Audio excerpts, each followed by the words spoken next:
জানি Amitabh Bachchan career thalassaemia যেমন ads আমরা যত বেশি নিজেদের রেস্ট্রিক্টেড করব তাহলেই আমরা এডস থেকে নিজেদের মুক্ত করতে পারবো। প্রতি 10 থেকে 12 জন ভারতীয়র একজন হচ্ছেন কেরিয়ার। আজকে আমাদের অতিথি আরেকজন বিশিষ্ট বাঙালি শিল্পপতি সঞ্জীব আচার্য। স্বাগত।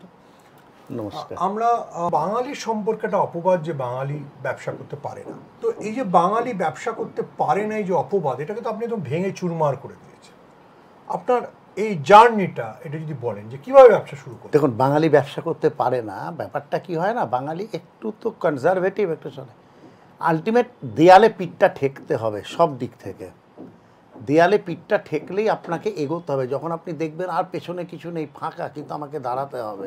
নিজে ল্যাবরেটরি প্রথমে চাকরি করতে? হ্যাঁ, চাকরি করতাম নিশ্চিতভাবে। তো এটা ছিল আমার পেশাই, বিভিন্ন ল্যাবে ছিলাম যুক্ত। প্রথম প্রশ্নটাই আসছে যে বাঙালি তো চাকুরিতেই করে, এবং আমার যদি পরপর আমার ভাই বোন দিদি, আমার বাবা কাকা বা তার আগের পুরুষ সবাই চাকরিতে ছিল, আমি কেন ব্যবসায় ঢুকলাম? এই সময় বোম্বের একটা কোম্পানি এলো, প্রথম কোম্পানি, তারা নাম দিল একটা রেফারেল ল্যাব। রেফারেল ল্যাব মানে কি, যে সমস্ত অনেক স্পেশাল ইনভেস্টিগেশন আছে যেগুলো হবে না, একটা ল্যাবের পক্ষে করা সম্ভব নয়, এগুলো আপনারা দিন, আমরা জাস্ট বোম্বেতে ফ্লাই করাবো, বোম্বেতে নিয়ে গিয়ে করে আপনাদের রিপোর্ট দিয়ে দেবো। আমার কিন্তু মনের মধ্যে এটা খুব বাজেভাবেই লেগেছিল যে বাংলার স্যাম্পেল বাংলাতেই কেন থাকবে না, আমরাই সেই স্যাম্পেলের টেস্ট করব না কেন? কারণ থ্যালাসেমিয়া কাজ করার জন্য একটা ডায়াগনস্টিক্সের গুরুত্ব আছে, মানে কেন? আমি আপনাদের কাছে বলছি, থ্যালাসেমিয়াটা কি, একটা জিনঘটিত বংশগত অসুখ। আর থ্যালাসেমিয়া যেমন এডস আমরা যত বেশি নিজেদের রেস্ট্রিক্টেড করব, কিছু মেনে চলবো নিয়ম নীতি, তাহলেই আমরা এডস থেকে নিজেদের মুক্ত করতে পারবো। কিন্তু থ্যালাসেমিয়া কি, থ্যালাসেমিয়া হচ্ছে তার বাবা মায়ের থেকে আসবে। বাবা মা যদি থ্যালাসেমিয়া কেরিয়ার হয়, অ্যাজ আ রেজাল্টার next possibility to come with thalassaemia disease. প্রতি 10 থেকে 12 জন ভারতীয়র একজন হচ্ছেন কেরিয়ার। আর আমাদের কোনো এক্সপোজার নেই। অমিতাভ বচ্চন কেরিয়ার, আমরা তো জানি না আমরা কেরিয়ার, কারণ ক্যারিয়ার অ্যাবসলিউটলি নর্মাল। ঠিক ক্যারিয়ার ডিটেকশনটা কে করে? এটা তো রাস্তাঘাটে হবে না, এর জন্য তো এক্সপার্ট লাগবে, এর জন্য তো ডায়াগনস্টিক লাগবে। কারণ ক্যারিয়ার ডিটেকশনটা তো একমাত্র ডায়াগনস্টিকেই হবে।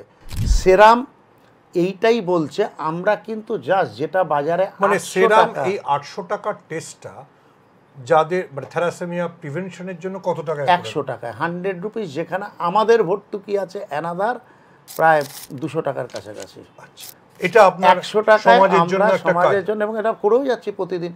আমরা এখন অবধি এইভাবে ক্যাম্প করেছি প্রায় অ্যারাউন্ড 13 লাখ ওভার। আমি যখনই জেনে যাব আমি কেরিয়ার, আমি বিয়ে করতে পারি, কোথাও কোনো প্রবলেম নেই, কিন্তু আমি আরেকজন কেরিয়ারকে বিয়ে করব না। দুজন কেরিয়ারের মধ্যে বিয়ে না হলেই তো কোনো প্রবলেম নেই। শ্যামবাজারের একটা 10 ফুট বাই 10 ফুট রুমে সূত্রপাত হলো সেরাম, জার্নি শুরু করলো। আর আজকে 2025, জাস্ট আমরা যখন 25 বছর উত্তীর্ণ হচ্ছে, তখন শুধু ইনস্ট্রুমেন্টই আছে 80-90 কোটি ক্রোর্স। টোটাল বছরের টার্নওভার কত এখন সেরামের? আমি এটা আয়কর দপ্তরের না, আয়কর দপ্তর না, যেটা আমার মানে শো আছে, আমি সেটাই বলছি। আয়কর দপ্তর আমাদের সবটাই তো সাদা। এই মুহূর্তে সেরামের টার্নওভার আছে অ্যারাউন্ড 65 CR, অ্যারাউন্ড 60-65। আর আপনার সঙ্গে কাজ করেন, মানে আপনার পেরোলে আছেন বা আপনার সাথে যুক্ত এরকম কতজন মানুষ? 1600 প্লাস, 1600। মানে 1600 মানুষকে আপনি, 1600 মানুষের আপনি অন্নদাতা। সেই হ্যাঁ, না না না, আমি একদম একটা জিনিস ভাবি, আমি বলছি অন্নদাতা উপরে, আমি মিডিয়েটার, মাঝখানে আছি।